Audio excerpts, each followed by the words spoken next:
Salut tout le monde, aujourd'hui je vais vous parler du Spyderco Techno et en même temps que vous parlez du techno, je vais vous parler d'une question qui pourrait être quand même posée assez souvent. Ça va être est-ce que ça vaut la peine d'aller dans le plus haut de gamme pour un EDC ou non? Donc je vais essayer d'amener une discussion avec ça en le comparant avec le Pingo plus tard dans le review. Dans le fond, on va faire une petite review très rapide sur les specs. Après ça, je vais vous dire qu'est-ce que je pense du couteau. Et après ça, on va aller dans la discussion. Donc, longueur totale du couteau, on a 5,98 pouces, donc un 6 pouces. Fermé, on a 3,43 pouces, pèse 3,6 onces.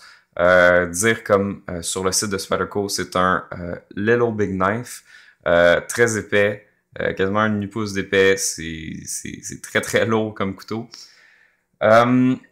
La shape de la lame, on a un Modified Sheepfoot. Il y a assez de ventre ici, assez de belly dans la lame pour, dans le fond, avoir un petit angle. Ça coupe bien. On va avoir une coupe accélérée ici. Après ça, ici, ça va s'allonger.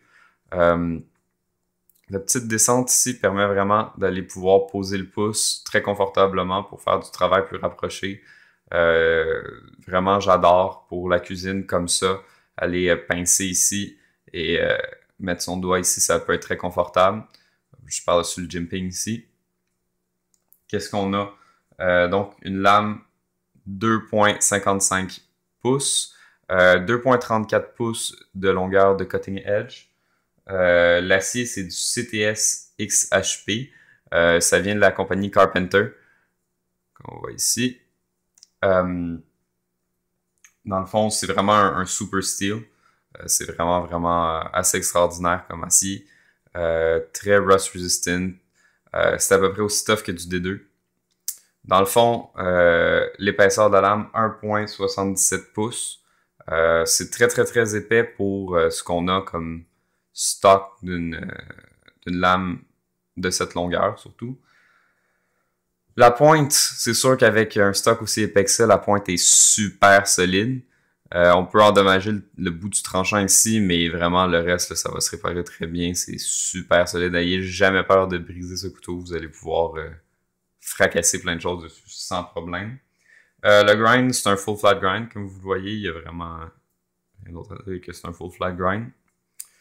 Pour ceux qui utilisent le Edge Pro Apex, il y a une petite partie droite ici. Parallèle des deux côtés, comme ça vous allez pouvoir le tenir dedans et l'aiguiser. Moi, je suggère toujours d'aiguiser à la main libre. Je préfère toujours ça, ça fait un meilleur tranchant d'après moi, mais bon. Le lock-up, c'est un frame lock. Le lock-up est très tôt. Vraiment parfait pour ce couteau, il va avoir une longue longévité. Le centering est très bien. Peut-être un petit peu plus de ce côté-là, mais il est quand même très bien. Après ça, qu'est-ce qu'on va voir? On va avoir, dans le fond, des très belles caractéristiques comme le wire clip de Spyderco. Il y a un stonewash finish. Tout ici a été anodized. Tout le hardware est vraiment très bien fini. Dans le fond, pour vrai, c'est vraiment assez impeccable. Le tout roule sur des washers de bronze assez larges. Je les ai polis. Ça fait quand même une petite différence pour l'opening. Il est pas mal moins stiff. Ça, avec un peu de gras de qualité, ça fait vraiment très bien. Le trou ici, je crois que c'est 12 mm probablement. C'est assez gros pour faire toutes les openings de base. Une petite chose à penser, ici ça bloque de l'autre côté. Alors les spady drops sont un petit peu plus difficiles parce qu'on tient juste là et non le trou complet. Donc j'essaie de pas faire ça, mais vraiment pour l'ouverture comme ça va bien. De la main gauche, ça va toujours bien. Un petit peu plus difficile, surtout que j'ai moins de pratique. Mais ça se fait tout de même. C'est vraiment plus la fermeture qui est agaçante. C'est pas mal plus un couteau de droitier, quoique le pocket clip est réversible. Mais quand même, ça va beaucoup mieux de la droite. Après ça, qu'est-ce qu'on a? Dans le fond, un beau stonewash partout sur le couteau. Déjà, on va sur la lame ici. Un superbe stonewash. Le fini est quand même très, très, très réflecteur. Il n'y aura pas de rust problem avec ça. Le stonewash est beaucoup plus agressif, dans le fond, sur les handles. Le stonewash fait que le titane vieillit vraiment bien. En poche, les coins s'usent bien, ça fait beau, ça fait travailler. Ayez pas peur d'abîmer le couteau, ça va juste laisser des marques comme ça va être très très beau, sans problème. Le pocket clip, c'est la même chose, vraiment beau. Aussi, il y a le backspacer en G10, vraiment flush, c'est un beau fini. Les coins, c'est juste assez pour mettre de la traction. Ici, on parle de jimping un petit peu smooth. D'après moi, je pense pas que ça tient vraiment, mais pour les fans du jimping, moi, j'en suis pas vraiment un. Au moins, il est là, il y a une présence. Les coins sont arrondis comme partout sur le couteau. On a une finition de fou à l'intérieur du cercle ici, sur les coins ici. Vous voyez, j'espère que ça le rend bien, mais ça fait vraiment une belle différence. Il y a eu du temps dans ce couteau-là, vraiment. Il y a eu un effort dans ce couteau. Vraiment parfait. Dans le fond, le review, simplement, c'est un couteau très très bien. Je compte m'en acheter un autre pour pouvoir modifier celui-ci, probablement faire anodize les scales, puis y aller un petit peu plus extrême, mais j'en veux un stock pareil. Vraiment, vraiment très bien. Peut-être l'angle de grind de l'usine, oui, coupait très très bien.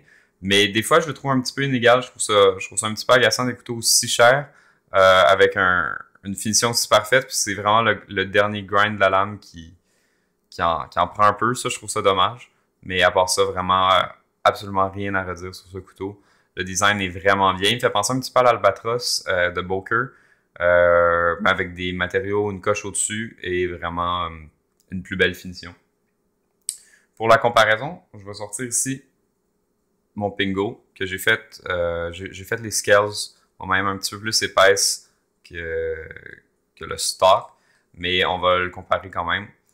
Pourquoi est-ce que je compare ça? Dans le fond, les deux, c'est un petit peu obvious. C'est pas des couteaux de combat, c'est pas des couteaux de défense, c'est des couteaux EDC en flat grind avec des bons aciers.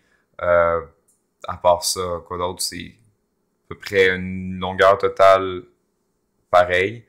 Un petit peu plus long de tranchant sur lui, mais c'est pas vraiment visible. Les deux ont des aciers assez résistants à la rouille pour faire de la cuisine, le laver comme ça, l'essuyer un petit peu à moitié, puis mettre ça dans sa poche, il n'y a aucun problème.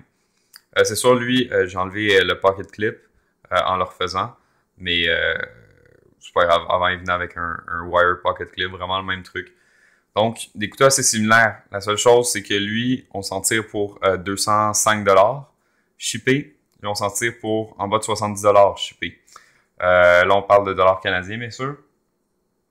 Lui, on s'entend, il y a un acier N690C. C'est vraiment du high-end. Tough Toms fait ses couteaux dans cet acier. C'est vraiment très très bien. C'est sûr que le Carpenter Steel va être un petit peu plus considéré comme un super steel d'après moi, d'après ce que j'en ai lu. La composition d'après moi avec le vanadium là-dedans va être une coche au-dessus.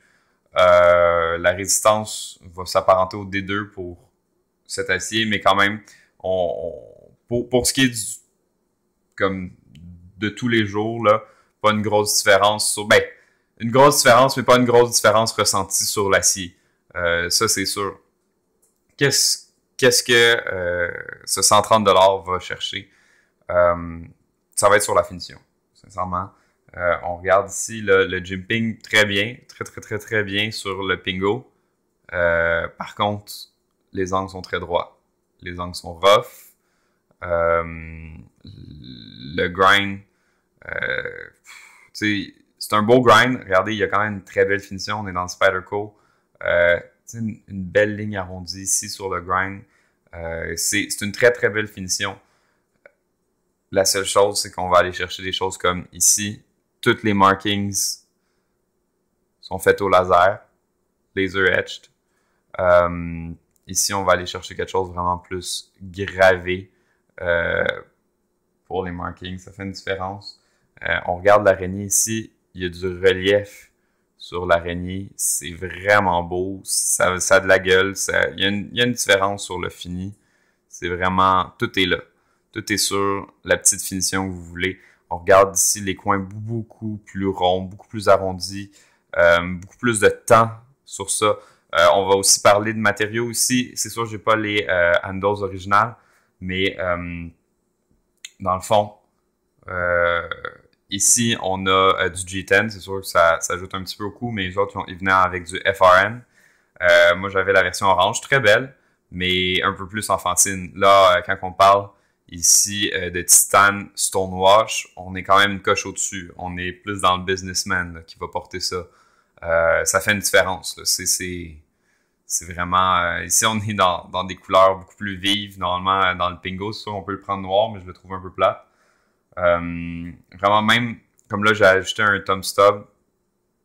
Je l'ai pris d'un Cold Steel Recon One Micro. Mais on est quand même dans quelque chose qui est très bien aussi pour faire des thumb stubs. Mais ici, il y a un petit trou dans la lame, encore très carré. C'est juste pour rappeler que c'est un Spyderco puis qu'il y a un trou, mais quand même, la finition en mange toujours avec ça. C'est sûr aussi, on va aller chercher, regarder un stock de lame beaucoup plus mince. C'est sûr que ça tranche un peu mieux, mais vraiment, le techno a rien à envier. Allez, les lames, ici c'est Slish, Vox Anzo. Les deux sont faites très très bien. Quelque chose qui est un petit peu paradoxal, le Pingo, fait à Manago, Italie. Ici, Taichung, Taïwan pour le techno. Donc, fait en Taïwan. On s'entend, normalement, ça devrait être un petit peu moins cher, mais pourtant, je dirais que la plus belle finition chez Spyderco se fait à Taichung, Taïwan. On parle du domino, du dice, du techno. On parle aussi du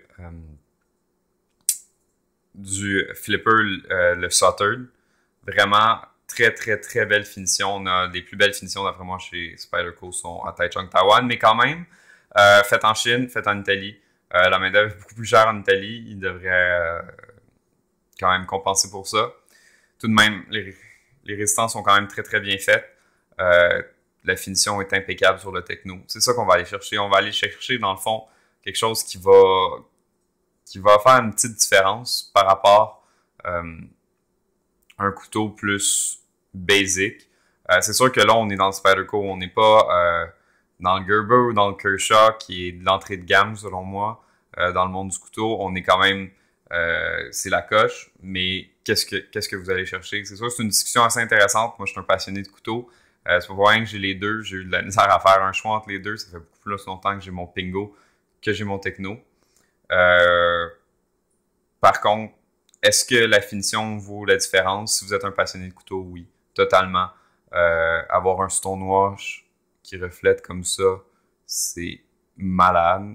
C'est vraiment très, très beau. Absolument rien à redire sur ce couteau. Le Pingo non plus, c'est un très bon couteau, tout ça. C'est sûr, moi, ce qui me dérangeait le plus, c'était les handles en FRN. Là, c'est sûr qu'avec les handles en G10, on est une coche au-dessus. Ça fait une différence, tu sais, mais c'est sûr qu'il faut soit payer un prix d'or pour le faire ou le faire soi-même, mais encore là, ça coûte de la machinerie, ça coûte du temps, ça coûte de l'effort, ça coûte le G10 en plus. Tout ça, c'est pas donné.